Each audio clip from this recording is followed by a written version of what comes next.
Hi guys, I'm Rebecca, this is Jonathan, and this is Austin, and we're super excited to launch a new video series for you guys. It's about studying the Word of God.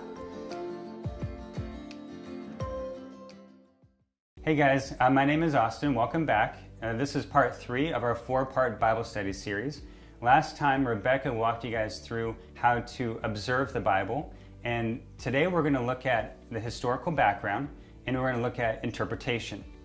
So when it comes to historical background, we want to be asking questions that help us find out who are these people? Who are the people that the Bible is talking about?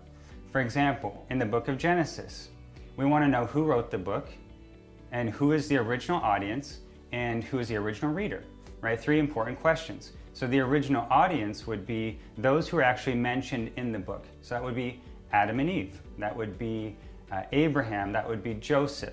These are the people whose stories are recorded in the Bible that we're reading about. The original reader would be the people that first read the book. When Moses wrote this, who was he writing it for? We want to get to know them and what was their culture like, the time period they lived in.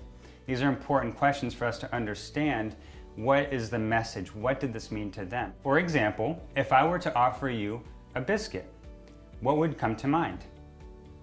If you're from the United States, and you're from the South specifically, you would probably think of biscuits and gravy, right? But if you were from England, then you'd probably think I'm referring to what we would call a cookie. See, cultural context is important. Even though it's the same language, the word biscuit is still the same, depending on where you're from will determine what it means to you, what I'm actually asking or what I'm actually offering you. And so in the same way, when we're reading the Bible, we want to get to know the culture. When we're reading a letter by Paul, what is he saying? Who's he talking to?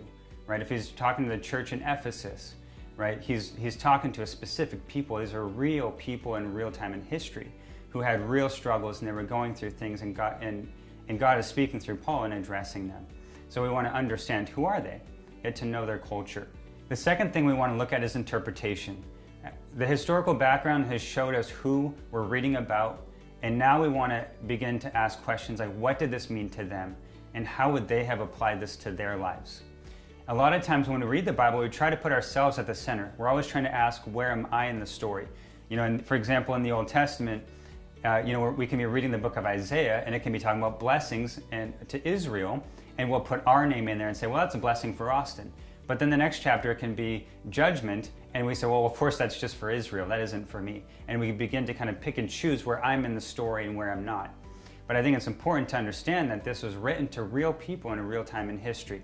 And it absolutely applies to us today, but we want to first look at what did it mean to them? Who is the one that's actually being spoken to? How did they understand it? How would they have applied what was being taught to them? And once we know how they would have applied it to their lives, we can then begin to ask, how does this apply to my life? And so thank you for joining us again today. Next time, in part 4, we'll be looking at how do we apply it rightly to our own lives. So thank you guys for joining us. Have a great day.